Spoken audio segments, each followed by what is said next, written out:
I have been contacted by some people. They want to do what I'm doing, okay? Open up their channel maybe, or sometimes they want to start speaking about the abuse and all the stuff like that.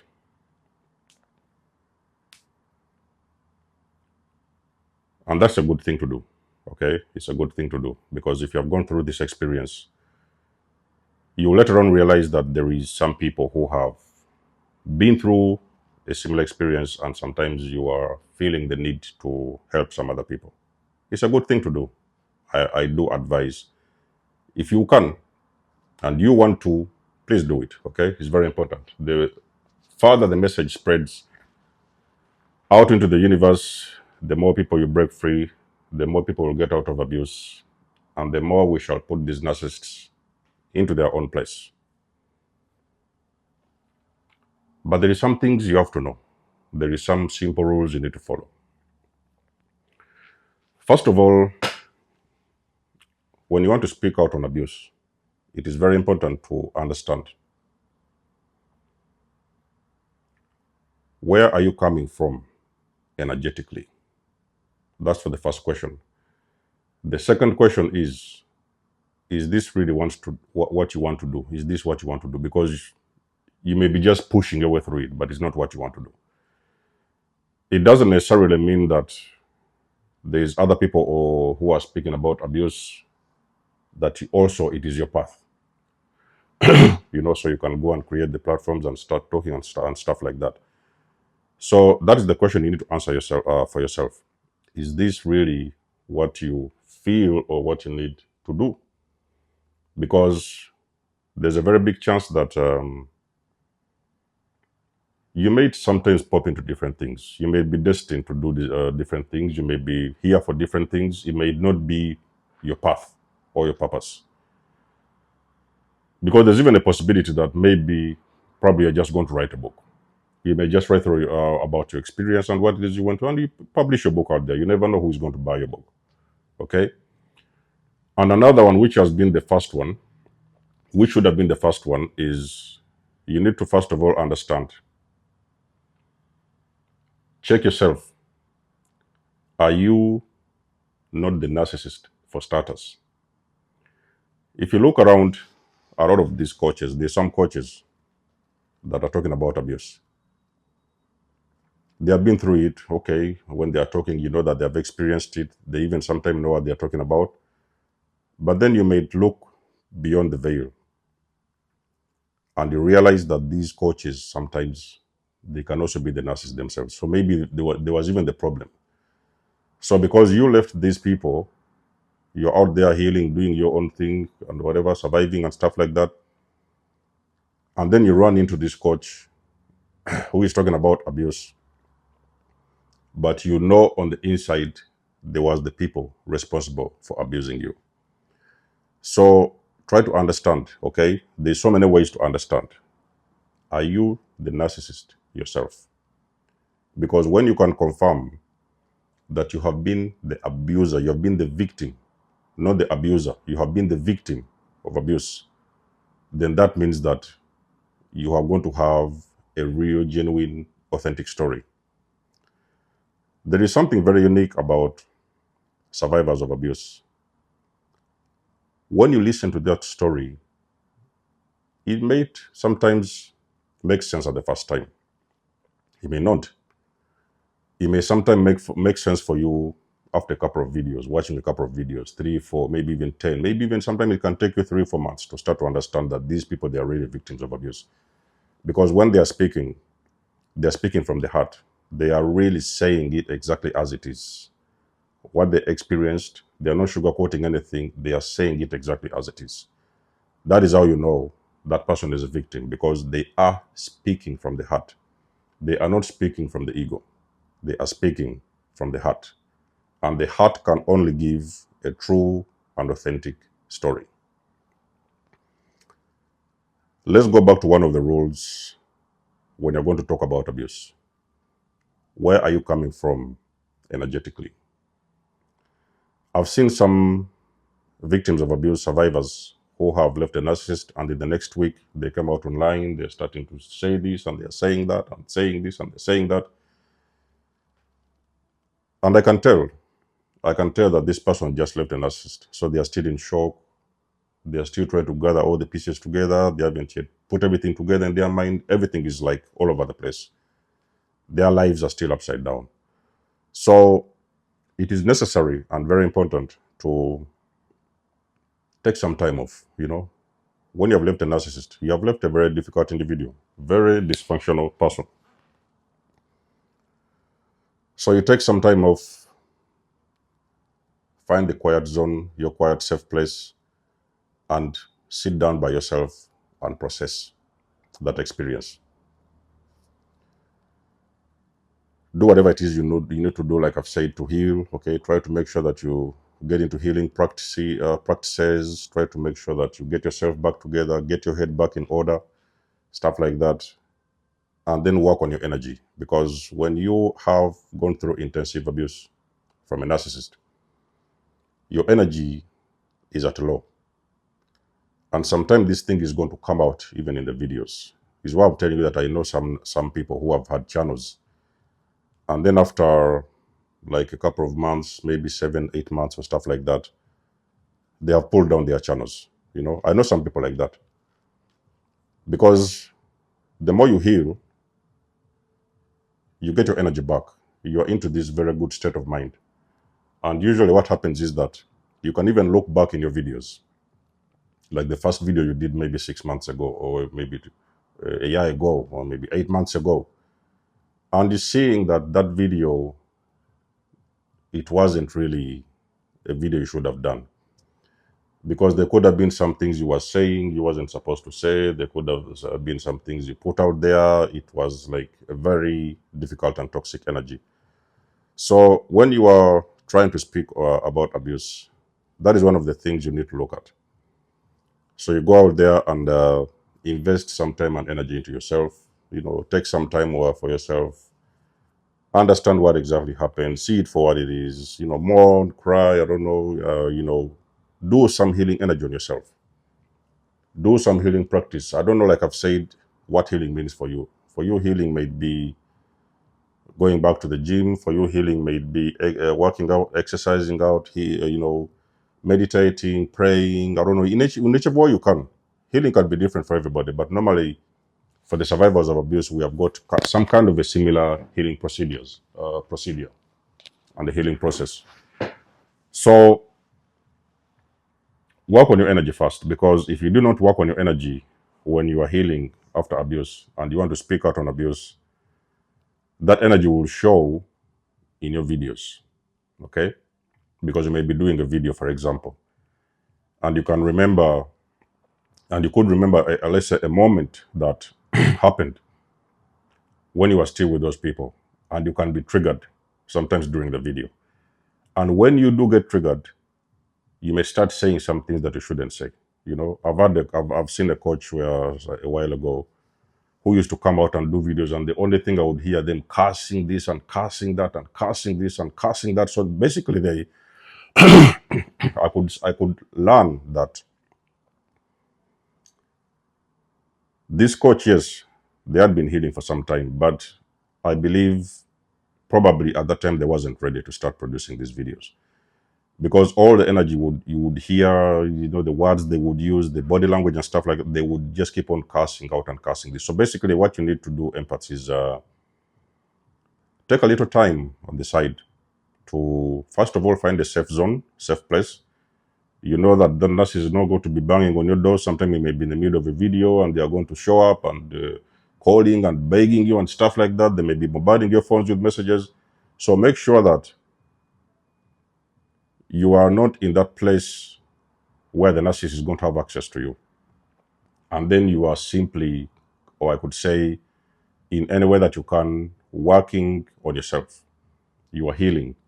So when you reach a stage where you have worked on your triggers, the thing that used to trigger you, because that is how the narcissist used to steal your energy. The narcissist used to steal your energy through triggers. So when they used to trigger you, anything they used to do to trigger you, you have actually worked on those triggers. And sometimes working on these triggers takes a very long time. Okay. But at least between a period of about 6 months to 1 year, you might start to understand, to realize that the triggers are less and less. So you no longer have that energy with the triggers. It's like you can handle the triggers. When the triggers come in, you know what they're trying to do, you know what they're trying to say, or whatever it is. Maybe sometimes you may run into them on social media. You may start seeing their people sending you their pictures on their status and stuff like that. So when you start to see them, like for example, with the new supply, and you're no longer triggered. You're like, whatever happens, it happened. They're not for you. You left them, and it's like you're not even bothered about what they are doing with the new supply. It is none of your business. You're way past that, and you're no longer concerned about wherever it is wherever it is they are going, or whatever it is they are doing with the new supply. It's none of your business. You're okay with that. So that is how you know that you've worked on some of the triggers. Sometimes they can even show up at your place. I personally would see the narcissist showing up at my place with a new supply. Like after 2 or 3 months, I just could see them showing up. They just wanted to show up, and they are with this new supply, and so they want to trigger you to make you feel like, oh, I'm with this new person. You didn't deserve me and stuff like that. So they want you to feel this thing. But when you come to that place where you do not feel anything, you just see them like broken little children. You kind of like, you're not concerned about what they're doing. You're not jealous. You're not worried about what they're doing. You're not thinking about them. So that is how you know that you've worked pretty much on your energy, and you are ready to start speaking about abuse. Because like I've said, sometimes when you're doing this content, whichever platform you're using, it could be on TikTok, it could be on Facebook, maybe on Instagram, I don't know, whichever platform you're using, you have got an energy where you can simply talk about something without getting triggered. Okay. Now, personally, I took off with videos. I think it was like a year. It could have been like a year after leaving a narcissist. More or less, I could say about a year. And I was already in that space where I was feeling like, okay, I'm okay with my energy. Okay. I'm not bothered with the new supply. I'm not bothered with what the narcissist is doing.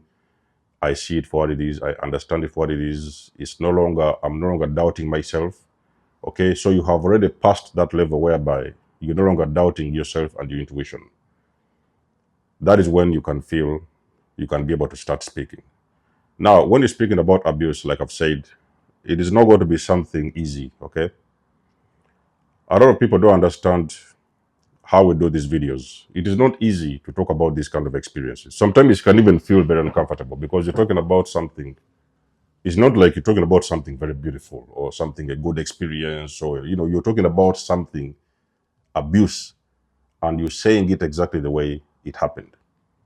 So it is not a really comfortable experience. So in the beginning of the videos, you may sometimes struggle a little bit. You may see that there are some things, probably you're struggling with the camera. You're not used to public speaking. You're not used to show your face on camera. Maybe you're an introvert. You always wanted to have your own little space somewhere. You didn't want to get attention from people and stuff like that. I'm personally a very, very introverted person. So I never really, all my life, wanted to be out there on these social medias talking about myself and things like that and stuff like that. So I never really liked attention from the public. But it's just because I had a story, a real, authentic story. I had a real experience that I thought I could use to help other people, because there is so many millions of people around the world who are silently burning up in abuse, and they never understand what happened to them. So I thought that, okay, let me create this platform, okay, and let me break other empaths free. Like I've said, in the beginning, it wasn't so easy. Okay, I struggled a little bit. I didn't know even how to hold the camera. I didn't know about these equipments that you need to use. I had a very poor quality phone at the time. And also my speech. I used to stammer a lot. I've started getting back a little bit, step by step, working on the stammering. But I used to stammer too much in my videos because it was the beginning. So I was a work in progress. I was improving a day at a time because, sometimes when you do a mistake, you learn after From that mistake, you improve it the next time and stuff like that. So it has always been a work in progress. But now I'm in a comfortable place. I know that I can just get out my camera, push the button, and I can start recording my videos non-stop until the end. I don't have to script my words. I don't have to write down anything because I already know everything in the head, what I want to say. So energetically, pay attention to how you feel. Are you still hurting? Are you still crying? There are some people, you may see them, they are doing videos and they are crying online and stuff like that. It is okay. There's no problem with crying because you have gone through pain and you have gone through a very difficult experience. Sometimes people can cry online, but don't try to make it always whenever you want to make a video and cry, you take out your camera and you start crying in the public, because these narcissists, they are following you. They are watching your videos.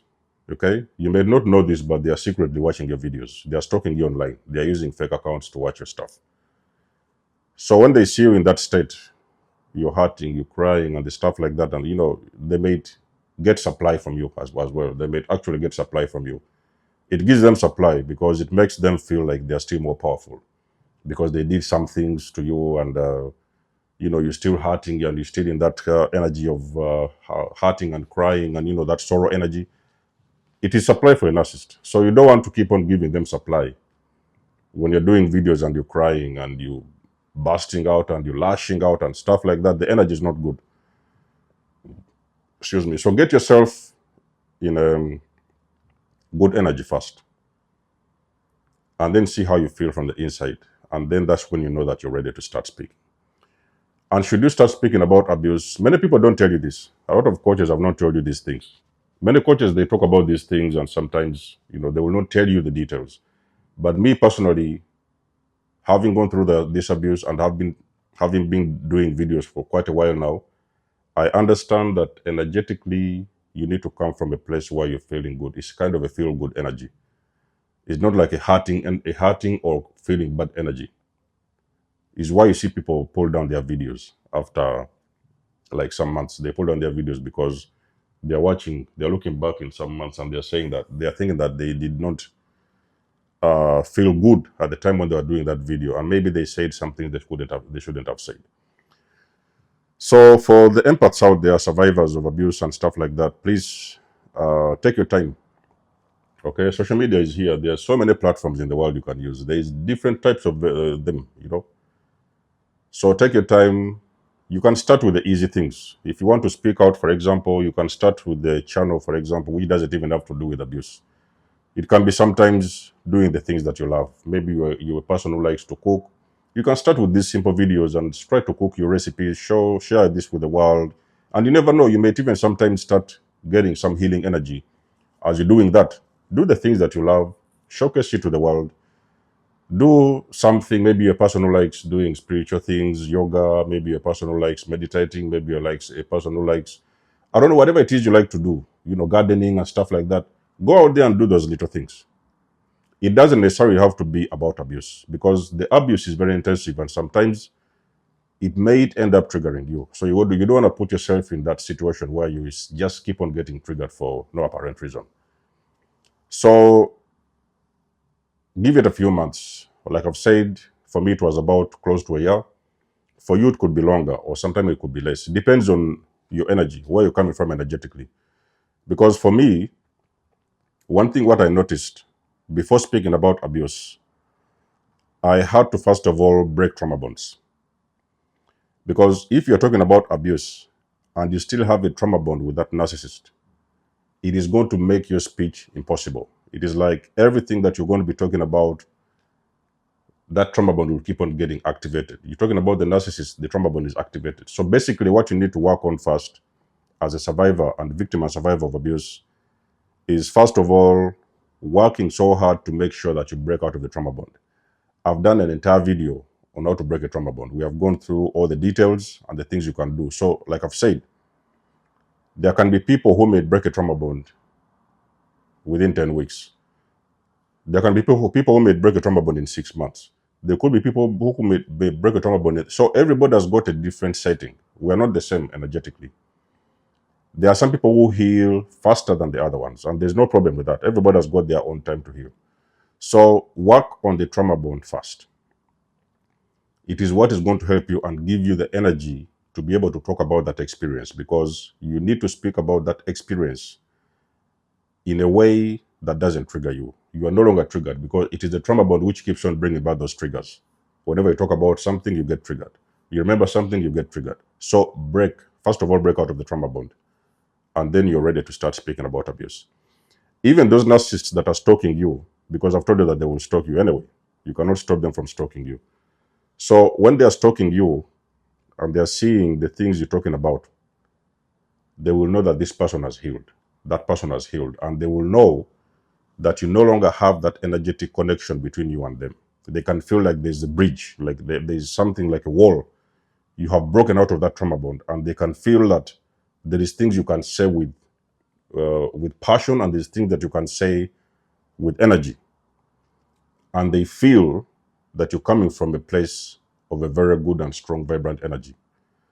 So that's when now they may start dragging away and leaving you alone, because now they know that there's nothing they can do to you. There's nothing more they can say to you that you don't already know and you have not already seen. And you have already healed out of that relationship. You have nothing to do with them. So that is what now gives you the power and the courage to start speaking about abuse. Like I've said, find something that you love and begin with that. Okay? Gardening, maybe cooking, maybe a fashion designer. You like doing these things and sketches. Maybe you're a painter, maybe you're an artist, maybe you do whatever it is, farming, anything you do. You can start with those little things and showcase them online. You never know what video is going to go viral. You might wake up one day and you do a video about gardening. Maybe you discovered something very, very, very nice in your garden. You record it on camera, you speak about it, you share it. You never know, the video could go viral. There are some people that I've seen that have gone viral with just a couple of videos, 6, 7, maybe 10 videos. And the videos have just gone viral and their channels have just started taking off at some point. Although one thing what I know is that there are some viral videos also, they push you out there too much, for somehow the universe blesses you and the algorithms work in your favor. The channel goes viral, the channel grows very fast in a very short period of time. And I know some people who have actually left these channels because they have had to step back a little bit and continue doing some healing work on themselves. But I encourage you to do whatever it is that makes you happy. If your person wants to speak, start with those videos and they will be preparing you for the big one, for the big mission, okay? So for the most of you guys who have been asking me that question, are you ready to speak out? How can you speak out? Before you speak out, those are the things you need to know. And I've said this according to my own personal experience. Maybe somebody else has got a different experience, but that is what I've experienced before I started speaking about abuse. Because you see, when you're talking about narcissistic abuse, you're not talking about food. You're not talking about food. You're not talking about a farm. You're not talking about sports. You're talking about something very intensive. You're talking about something very different, and very many people don't have the power to do. So make sure you get that power before you do it, okay? So let us know what to think about this video, guys, in the comment section below. You guys know I do love and appreciate your support. Please book a session if you want to. You may donate or support to my channel if you want to. Everything you need, you will find it in the description below. And until then, I'll catch you guys in my next one. There's almost signing out. Much love and blessings. Peace.